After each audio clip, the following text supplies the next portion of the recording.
Hi everyone! Today we are going to analyze a position that occurred in the game between Karpov with white pieces against Hort with black pieces. So in this position it is black to play, and for historic references, this game was played in the Tilburg tournament of 1979. So, well, in this position, it's black to play, and now black has to make a decision. Black needs to decide whether to take the queen on d2 or not.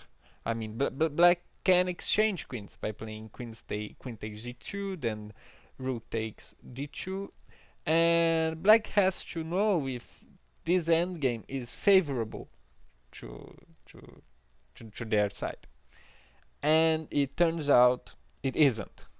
In this is type of ending in which only one side can win. We'll see that in this endgame, black has no weaknesses, but black can't win. Only white will take the initiative and conduct the game, and that makes difference because even if black position is apparently inexpugnable, unbreakable, um, white can tire. A player can get tired of defending and make an inaccuracy, and eventually lose the game. So black shouldn't have entered this endgame because it is drawn, but only white can win. So that's what Hort did. Hort did exchange the queens. He shouldn't have. He should have played something like queen f5. Some move like this, and well, position is equal. But after queen takes d2, position is still equal. But in the resulting endgame, only white will have the initiative. So black here is playing e3. Now we see that this pawn starts advancing. It seems good, but well, it isn't. White played rook on e2. We see that this pawn, it seems like a very good pawn on e3, but it will soon be taken. No, black taken it, so that pawn disappeared. White took on e8. Black, the knight took on e8, and now king takes f2, and now we have a typical rook and knight, again rook and bishop endgame. And well, here's black to play, and so we need to assess this position. What does white want to do? White wants to make this bishop. White wants this bishop to be very good.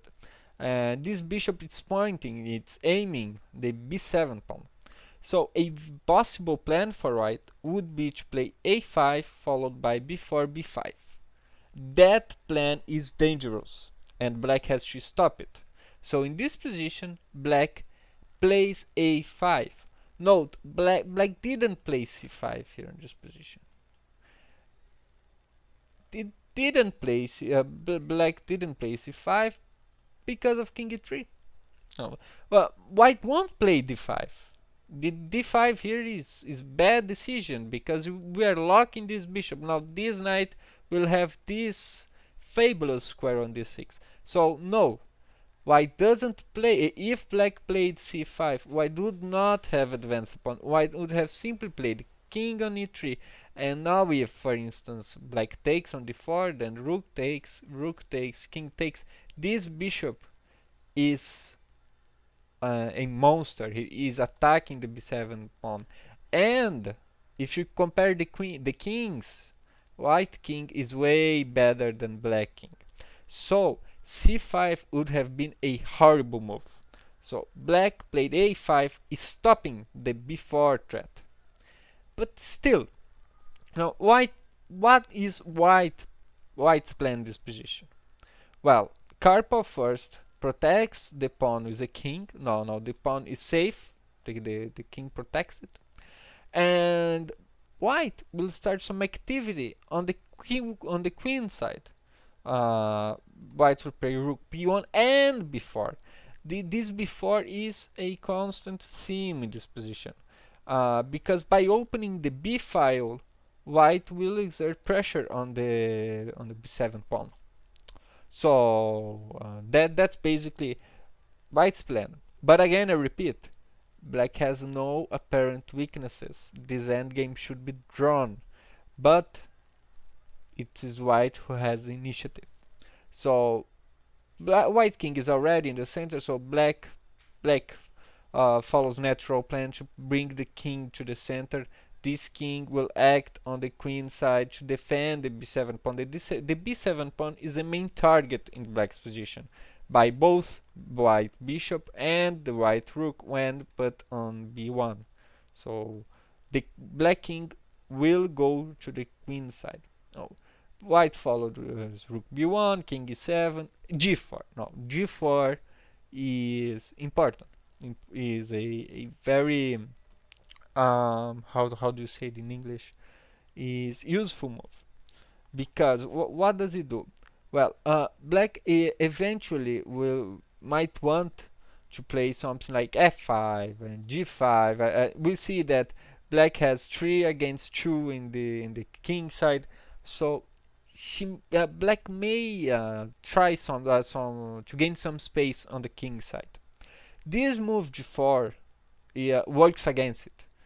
We see that this pawn on g4 controls the squares g5 and f5. So if black wants to play f5, for example, black will have to play g6. And we see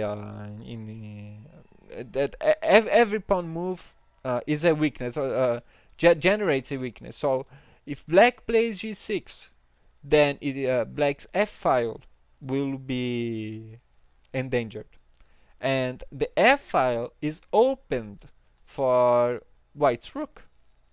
So black shouldn't play something like g6. I'm just sorry, I forgot the expression you say, making the arrows disappear. I need a verb for that and I'm not finding it. But well, this move g4 fixes black's kingside pawns. No, it's way harder for black to move them.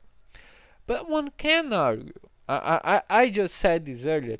Every pawn move we make, it generates a weakness, and in this case, the f4 square is a weakness.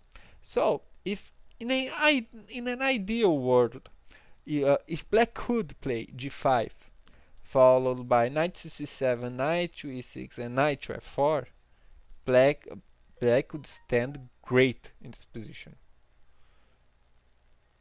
But the truth is, why a black's knight will never come to f4, because it is needed on the queen side, because simply white's attack come first. Black won't have time for these maneuvers. So g4 was played. Now black king goes to d8 and then follows b4. Rook to e7 check, king on d3, ab, rook takes, and now the pawn is threatened. You see, black's rook cannot come to e1 because the black pawn is threatened. So now the king gets to c7, and white naturally moves the rook back to b1, preventing black's rook from active play. Now we see the difference. This position is very instructive because we see the difference between controlling a file that is away, that is on the corner of the board. Now, the sole fact, the fact that the rook is on b1 made black's king travel from g8 to c7. Black spent several moves just to bring the king to c7. Now, how many moves did white have to do to make its queen stay on d3? No, because the king on e3 prevents the rook from entering e4, e3, and most importantly e2. So um, that's an advantage to control a file that is in the corner.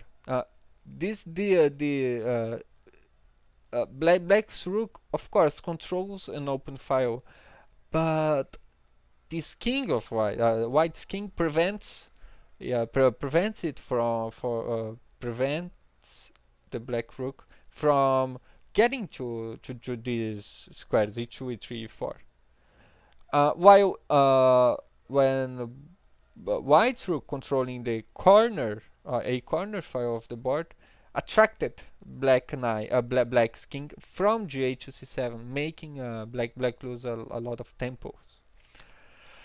So here where are we? So white just played rook on b1. Now black's knight goes to f6. And what's white's plan now? White's plan is to advance his a pawn. If white plays rook on a1, a6, and eventually pawn takes and rook takes, we see that in this dream scenario for white, that black's c6 pawn would get weakened. So black has to play against this advance. Black cannot let white play a6 without punishment. So the knight has to travel. The knight goes to d7. Now after rook on a1, white is threatening a6. The knight goes to b8, preventing a6. So this knight of black's will never ever get to the f4 square, where it would be amazingly placed. So this is a good justification for white for moving its pawn to g4. So now what follows is a sequence of maneuvers that tires black. Black again has no apparent weaknesses, but white has initiative, and when black makes a mistake, black will eventually make a mistake. Black is a human player, and human players often get it's not like tired, I'd say. It's more like careless. We see when you are playing like for 20 moves on a end game that is not going anywhere, we get careless, and that's exactly what happened in this game. Black got careless the white player is Karpov, and so we know what happens when Karpov's opponent gets careless. He's playing against Karpov. He should not be careless anywhere. H4 is played by white. White here is getting some space on the king side. We see that black cannot attack this pawns. It's impossible. So white can move these pawns. Knight on a6, a rook on b1, a knight on b8, bishop to f3. We see maneuvers. Knight on d7, rook on a1 now threatening a6, rook on a8. Now rook on f1. We see that white cannot play a6 because of rook a8. And now we see that the pawn is pinned, because if it moves, then black simply wins a rook. And next move, of course, this pawn will fall. It's just a matter of one move, basically. So this position here after rook e8, white doesn't play a6. White plays rook on f1. Now we see white's rook, it goes from from a5 where it threatens a6, it goes to the f1 where it threatens the f7 pawn, and black can defend it. Rook e7, bishop g2, knight b8, rook f4, knight to d7. What would happen? Oh, I forgot. Okay. Black cannot play rook e1, of course, because of rook takes f7. So rook f4, knight to d7. rook on f1, knight b8. So we see this knight, he cannot go away from the a6 pawn if he goes like knight on f6. Well, knight on f6, it's an okay move. Bishop f3. Oh, you see, this pawn is attacked. Well, the knight will eventually have to go back because, not exactly. Black can simply stop this threat of a6 or just by playing rook e8, so it's not of great concern. But well, here g5 looks interesting. And for example, if pawn takes, knight d7, or bishop h5. Don't trust this analysis. I'm doing this right now. Okay, bishop h5. Well, pawn's the target, and black plays g6. That is huge positional concession. Now f6 square becomes a problem. Bishop g4. Well, black has weaknesses. The f7 pawn is threatened. Rook to e7, bishop takes knight. Rook takes probably, and rook f6 on. This is a rook ending, but it seems good for white. I mean, it has throwing tendencies, but black has everything to win.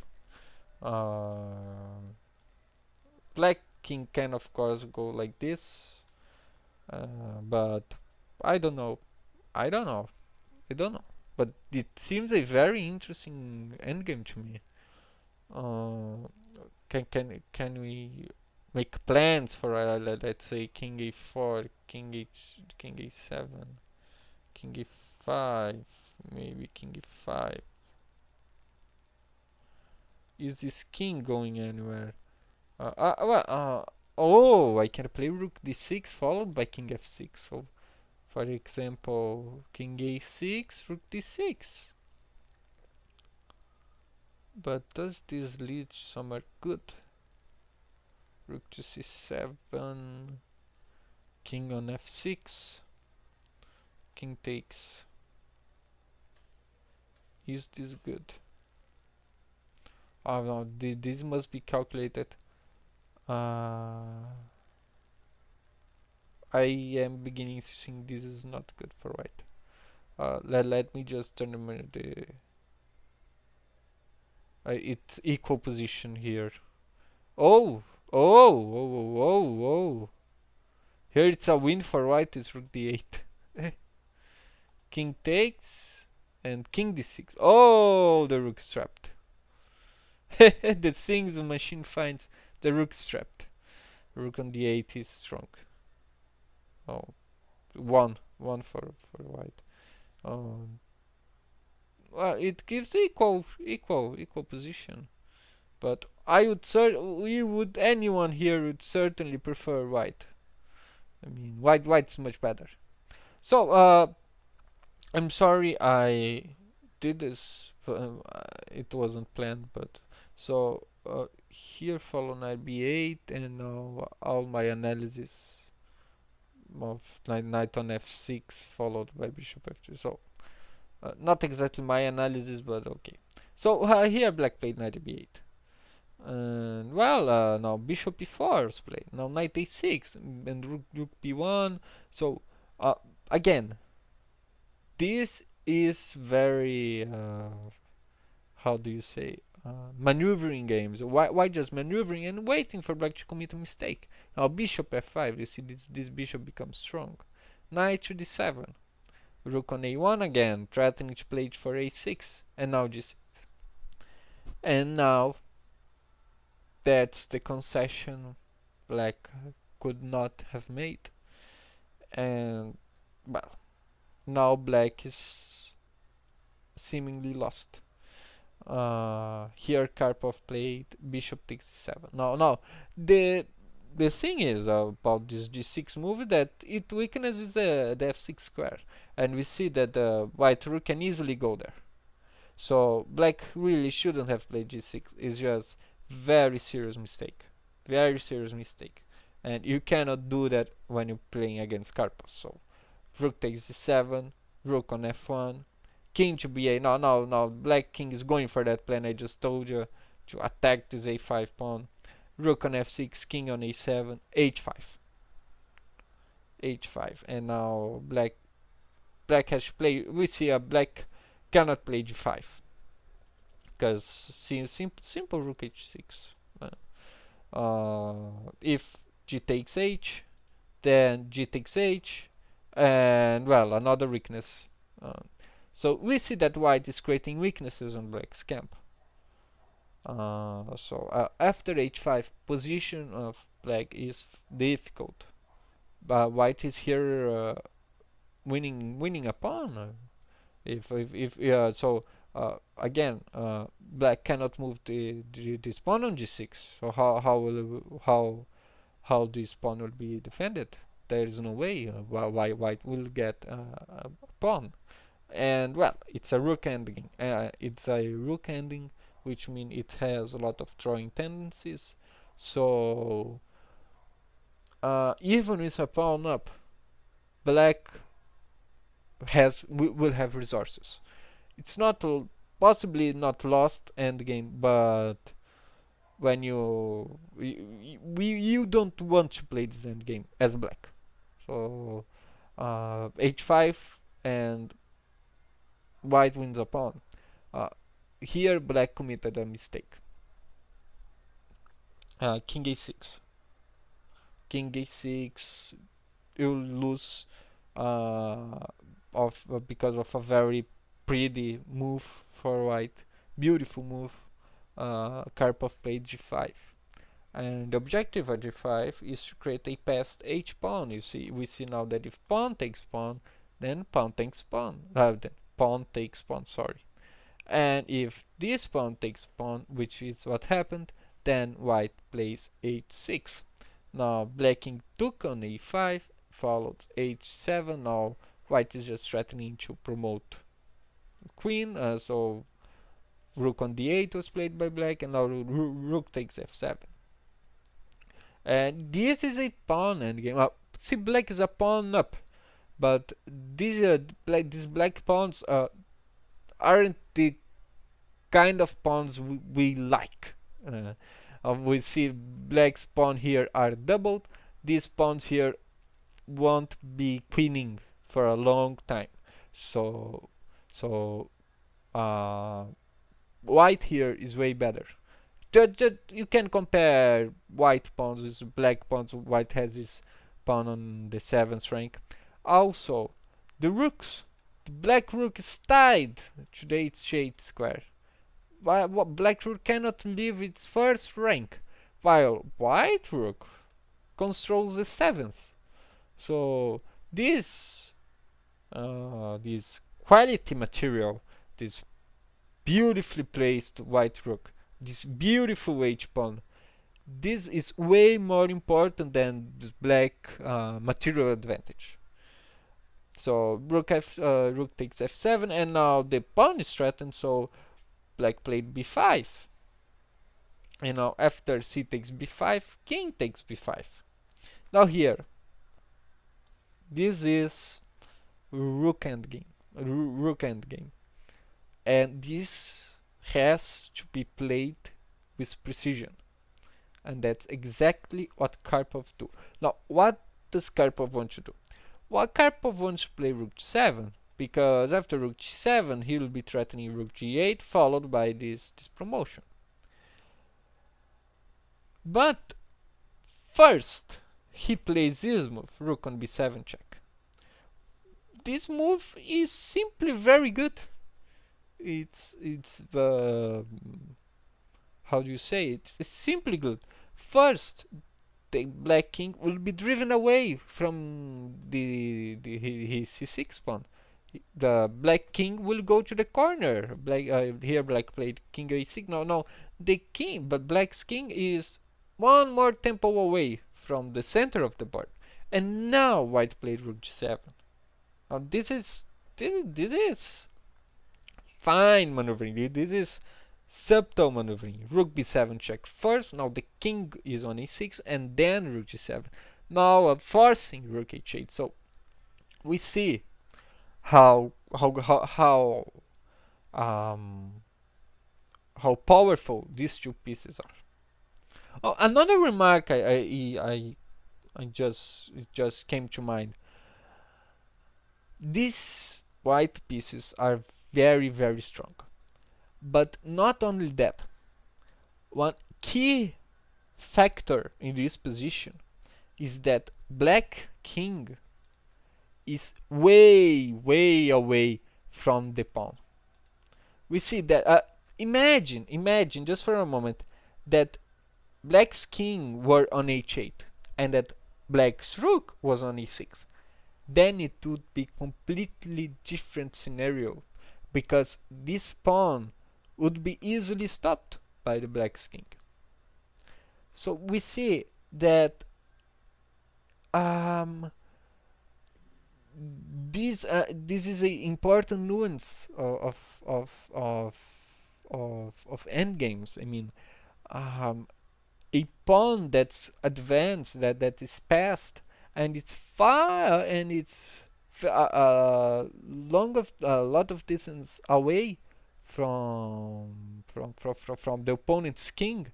This pawn is dangerous in rook endgames and in almost every endgame. So that's important observation. That's what makes white's position so strong. Uh, Black's king is in no time of capturing this passed pawn. So it followed king on a4, king on b5, now king on f3. White king will just go for the black's pawns. King on c4. Now, but what does black want to do? Black wants to play a rook versus pawns endgame. Black knows she will have to give up her rook for the pawn. So black wants to play a favorable version of rook against pawns endgame. And favorable version of this would be uh, without this pawn on d4. So here white has to play rook on d7 to protect the pawn. So now followed king on d3, white continues king to d4. Rook takes the pawn. Now that's what I was talking about. Black takes the pawn on h7. Now we see the position is this, and in this position black will take the pawn on h7 just to take this pawn on d4 and threaten to advance its c pawn. And again, these endgames should be played carefully. So black took on h7, white took on h7, and now black took on d4. Now the threat is c5. Is there a way in which is there a way for white to make this advance harder? Yes, there is. So we see white cannot play rook on c7 because simple c5.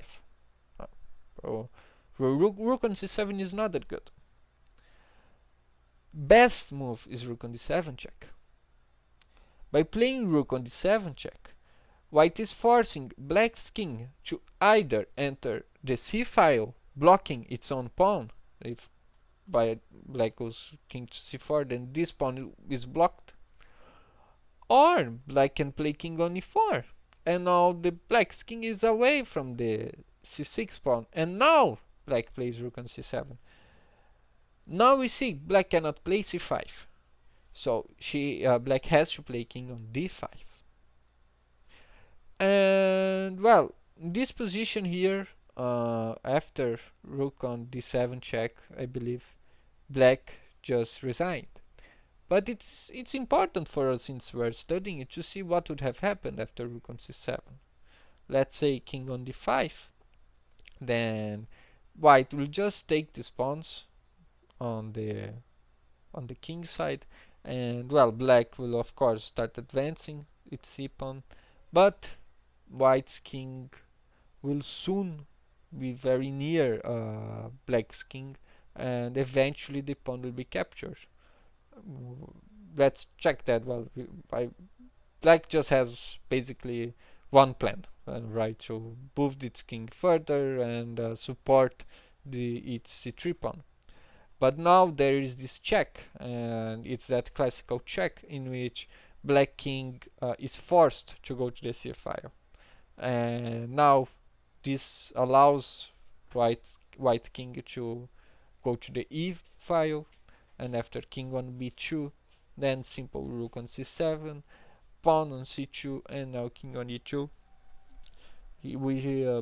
This pawn will be captured soon enough. The next move, of course. So this is very instructive endgame.